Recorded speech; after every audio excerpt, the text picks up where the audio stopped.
Hello and welcome back to the Aligned Podcast. This is a place where we have open and honest conversations about personal development, business and life mastery. As always, I am joined by the one and only Tom Waller. How's it going, Tom?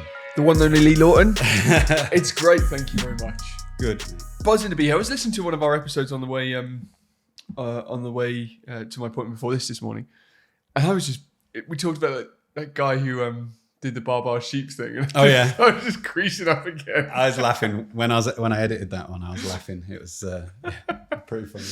God, it takes some balls, doesn't it, to do that on national TV? Yeah. How you doing? I am good, thank you. Been to Emma this morning?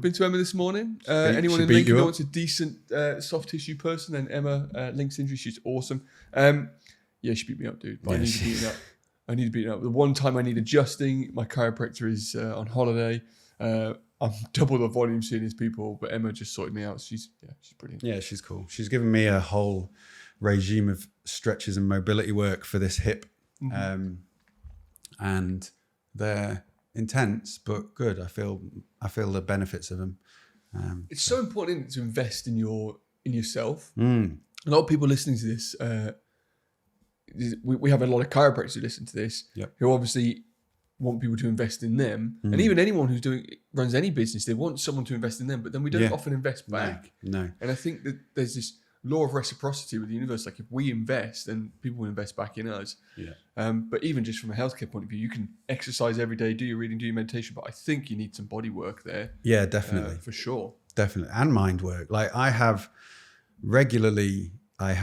soft tissue work with Emma. I obviously get adjusted every week by you. I speak to an EFT therapist once a month. I say therapist. She's like a personal development coach. We work on every area of life. Anything I'm struggling with, I'll go speak to her. We'll look back where it comes from. And a lot of it's childhood stuff. And we work on memories.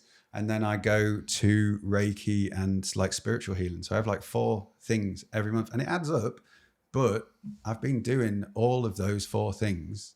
I say chiropractic as one, but it's every week for a long time. And it's a year or more. But it's an investment though, isn't it? You do you see, I saw someone put online, how much do you invest in yourself and your business each year?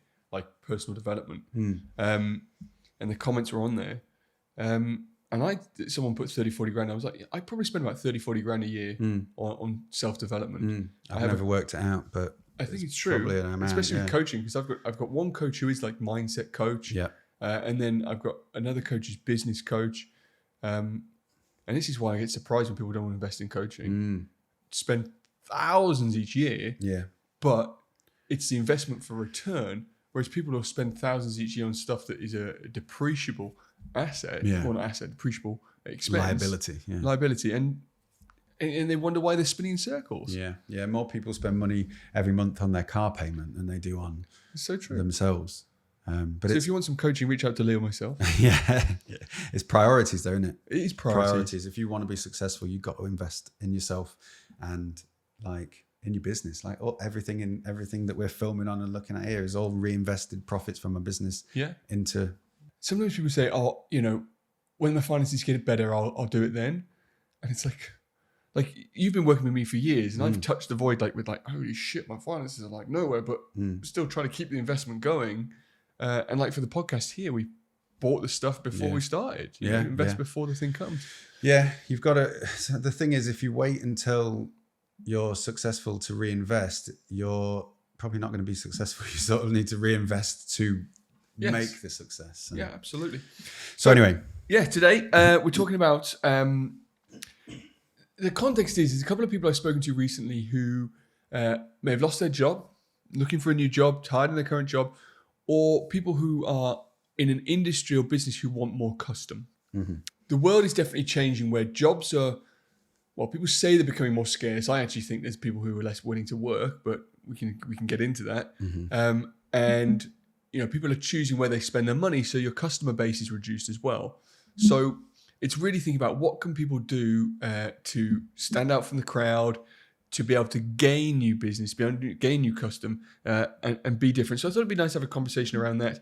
And this doesn't just really pertain for your business or your work, because if you think to yourself, "Oh, well, I'm happy where I am," makes you attracted to anything that can come around in life. So I thought it'd be a good topic to open up and discuss. I don't know whether you've heard people who are struggling with jobs or custom recently.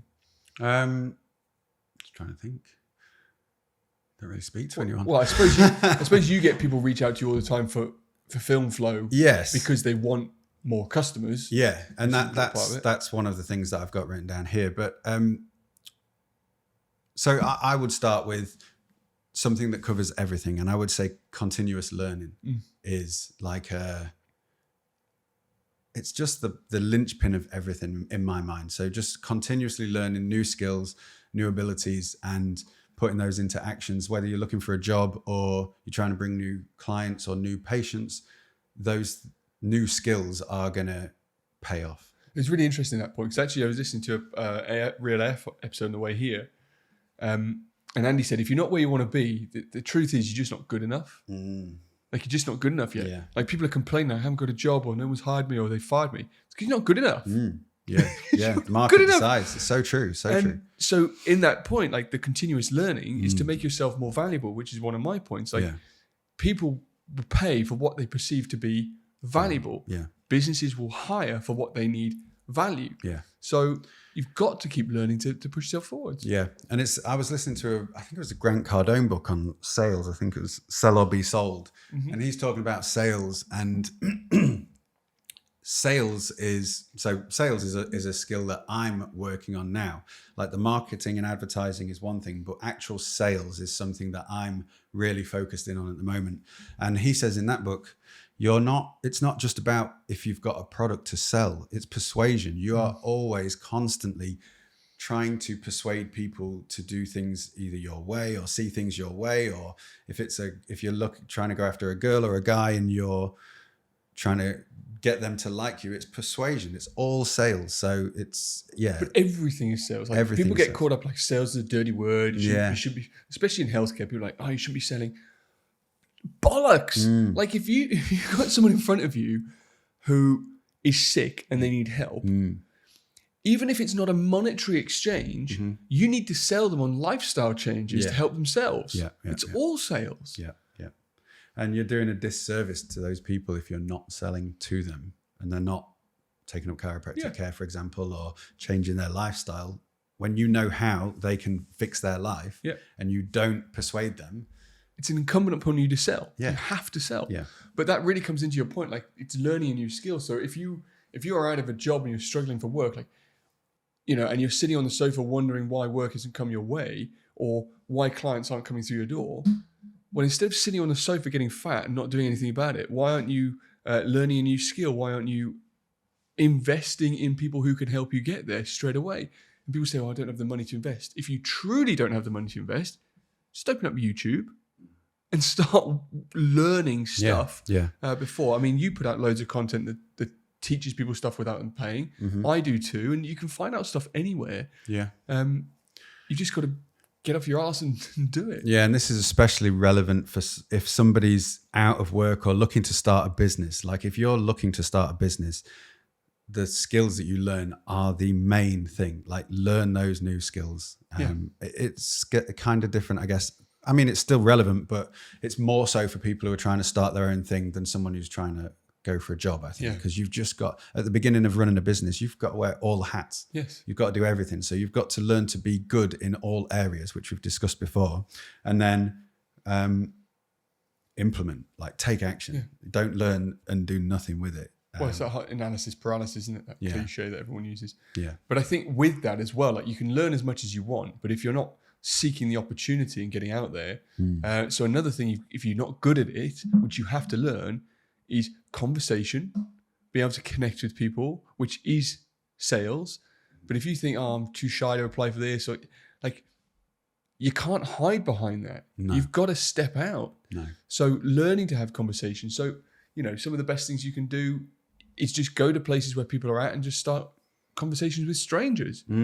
Yeah. I think go on. Phase 2, I think. To make conversations. I've never done past phase 1, but I think one of them is to start 3 conversations a day with strangers or something like that. And Andy says that he struggled with sales and he struggled with, like, conversations with people and just interacting with people. So we used to go to the supermarket and just talk to strangers. We certainly lost that art. I remember when I first moved to Lincoln, I knew nobody. And I remember going out for a night out on my own, and it's the hardest thing ever.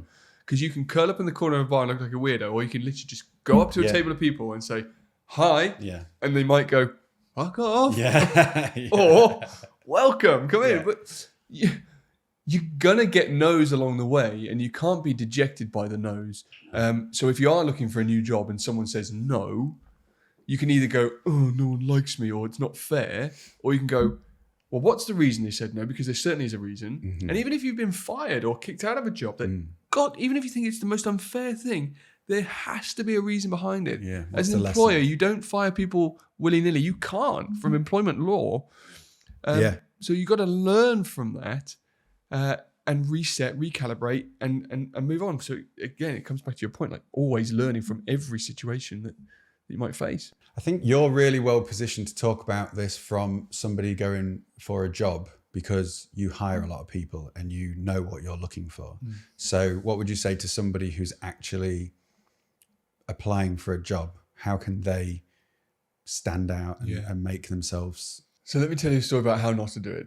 I don't know if I've shared this on the show before. I've shared it with you before, I have. So we put out a job and we had some people apply and turn up for interview. And this one person turned up for the interview one day. And let's say her name was Jenny. I don't remember her name. And she was sat in our sort of reception area on her phone. First mess up. Don't sit on your phone when you're waiting for an interview. Especially when you're applying for a job that's a person-facing job, not a tech job. So she sat there on her phone. And as I go over, she sort of looks up from her phone as if I've distracted her from what she's doing. And I said, Jenny, please come through. And she's like, it's James today.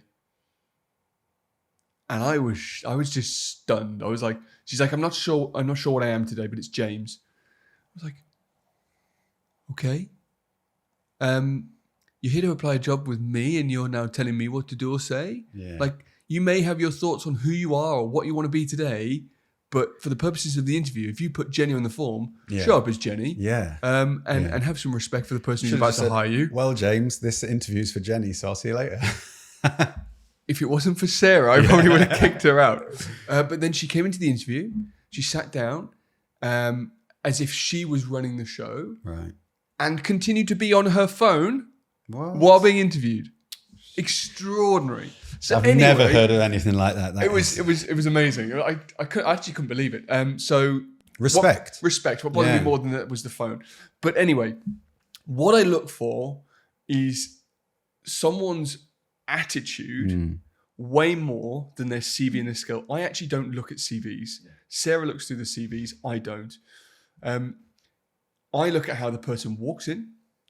They've got to show up. You've got to show up early. Like there's no excuse. We've had people turn up an hour before their interview, sit in their car outside because they did not want to be late, and I love that. Show up early.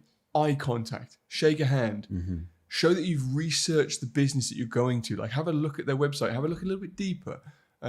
Show that you are interested and invested in doing it. For me, that will get you the job every day because you can't teach that stuff. You can teach how to do. Integrity. Exactly. So it's always hiring on that person first, skill second. Which is right for me. And then the other thing that I would always suggest with it, if you're applying for a job or looking for new custom, is to give first, expect second. If you start asking about salary and holidays and time off in your interview, I'm thinking to myself, you're probably more interested in not working than you are in working. Whereas if you're saying, how could I do more for you? Is there anything I can learn before I start? Is there any? We've had people, amazing. We've had people come for interview. They've purchased the free trial of our online clinic software to learn it before they came in. Nice. Which is extraordinary. Yeah, that's what you want. Yeah, my advice is always attitude first, give first, and you'll stand out because it's a rare thing these days. Yeah. And so basically you covered 3 points that I've got written down here just in that bit, but I'll just reiterate them. You said you don't really look at CVs.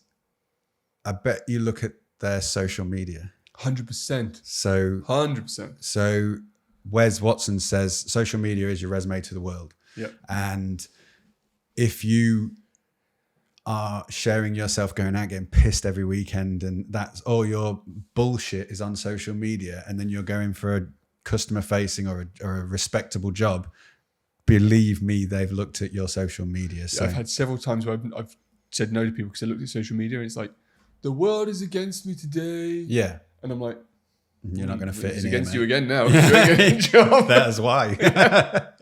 But that's also like, just to touch, that's like the same thing. The way you speak, you create your reality. So him or her saying that the world is against me today has negatively impacted their future, because they've probably, you've at least thought less of them because of the attitude that they've got towards the world. So, and then secondly, provide massive value for free. This is the same in whether you're starting a business or whether you're trying to get a job or anything. Do as much as you can for the other person before you start asking. Gary Vee says jab, jab, jab, right hook. Alex Hormozy is the master of this. He gives away so much. And there's actually an event that he's doing for his new book launch, which is, I believe, on Saturday. So anybody, they might have missed this, but you should go to it. Cool. I've signed up to it. It's free. Yeah. He's calling it the Super Bowl of like digital marketing or something. But amazing. His books are amazing. And then lastly, be authentic, which was what you said as well. 100%. So if you're gonna, and then to tie that back to your social media, if you're one way on social media, then you go into an interview and you're a different way, the person's going to know because they're going to have checked out your. And like you see this in relationships, like people date the mask, like they date the false person, and then you get in a relationship and the masks come off, and then they wonder why it's not going well. Like, do not go to an interview with a mask on, because down the line, the mask is coming off. I see this with chiropractors who really struggle in practice because they are wearing that mask all the time, and it's tiring to wear the mask. They then start to take it off and their patients are like, who are you? So it's like everywhere in life. It's so important to be authentic and speak your mind. Yeah. So I put there, no good acting one way until you're in the door. You'll be sniffed out in no time, because you will. Like, you can't hide, you can't pretend forever.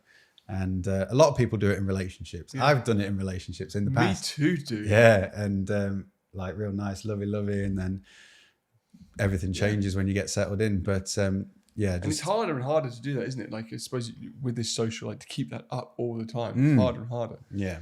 Authenticity is a massive factor in every area of life. So I don't think people should be worried about being out of a job if you're doing everything it takes. Like, if you're doing everything you can do, you will find work, you will find employment, because people need other things in their life, which is value. And if you provide value, the world's going to spin. That's how it should be. I think the problem is we've got a way of wanting to put in the effort to provide value. I would go as far to say it's fucking bullshit if somebody says they can't get a job. You can always get a job. And I talk about this quite a bit, but the gatekeepers are gone when it comes to making money. If you go online, learn how to do copywriting, learn how to edit photos, learn how to do graphic design, video editing, learn how to build websites.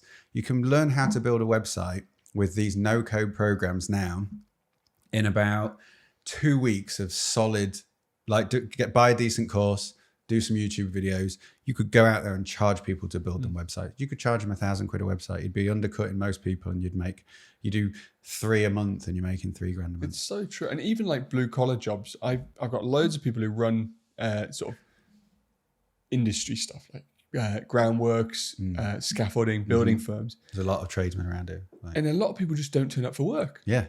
It's like, and I don't understand it. They don't show up for work. And that's the attitude. Yeah. That's the attitude. So those jobs are there. Yeah. For those people, if you turn up and you do an on it, like I put my way through university labouring. And I'd show up and work twice as hard as anyone on site.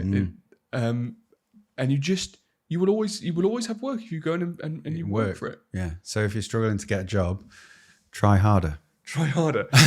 Try these things. And if you're a chiropractor struggling to get some custom, check out Film Flow. Yep. But I'd also like to invite you to the Lifetime Patients event, which is happening on the 30th of September, 1st of October. Lee's going to be there speaking, sharing some really good stuff on video content and getting yourself out in front of your audience. So head over to ascchiro.com, and you'll see the link there for the workshops, Lifetime Patients from day one. And we'll leave it in the description below. Perfect. It's going to be an amazing event. It's what, 31st of September? It's 30th of September, Yeah. 1st of October, Saturday, Sunday, Yeah. Stansted. And it's extraordinary. It's everything you need from branding, marketing, day one, day two. We're going to be discussing sales. We're going to discuss the nurture process. We're even going to do some advanced adjusting technique. It's literally the best seminar there is. And it's not one of these fluffy things where you get a little, I feel good. Yeah, like some real content, and it will change your practice. So I'd love to invite you there. In the links below. And you might even be able to get involved in a live Q&A episode. Yeah, of the we'll do a live podcast. show. Yeah, which would be cool. Possibly. But we just need to sort out logistics, but it shouldn't be a problem. Yeah. Cool. Well, I think that's giving people some food for thought when it comes to standing out in a crowded space, whether that's for a job or starting a business or bringing in new patients and clients. So thank you very much for listening and watching this episode of the Align podcast. If you got some value from it, please share it with a friend. As always, if you could tag us in your story, I'm at Abandon Average. Tom is at Dr. Tom Waller. The shares and the reviews really make a difference. And we had an amazing review the other day. I shared it on the story. I don't know if you saw that, Tom. I did. It was great, mate. Really nice. Yeah. So thank you again, everybody. And we will see you and speak to you in the next episode. Cheers, Lee. Thank you.